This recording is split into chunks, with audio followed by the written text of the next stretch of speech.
गणगण गणात बोतेच्या जयघोषात गजानन महाराज पालखीचे मेडशीमध्ये दणक्यात स्वागत। वाशिम जिल्ह्यातील मेडशी इथं आषाढी एकादशी निमित्त शेगाव येथून पंढरपूरकडे प्रस्थान करणाऱ्या श्री संत गजानन महाराज पालखीचे 56व्या वर्षी वाशिम जिल्ह्यात दमदार आगमन झालंय। रविवार 8 जून रोजी सकाळी 9 वाजता पालखीनं अकोला, वाडेगाव, पातूर मार्गे मेडशी गावात प्रवेश केला आणि तेथील ग्रामस्थांमध्ये भाविकतेनं तिचं स्वागत केलं।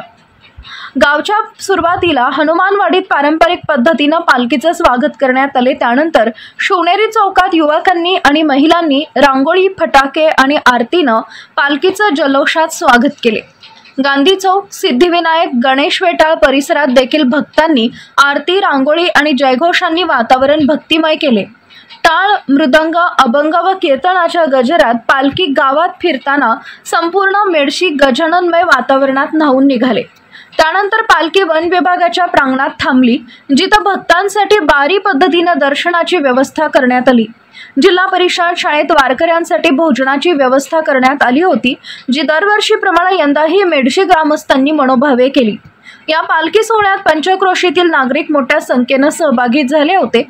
यामुळे गावाला यात्रेचं स्वरूप आलं होतं।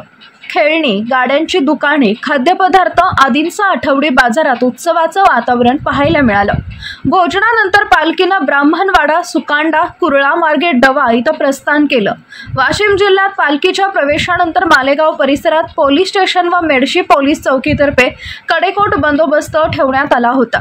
तसेच आरोग्य विभाग आणि महसूल मंडळाचे अधिकारी उपस्थित राहून वारकऱ्यांची विशेष काळजी घेतली।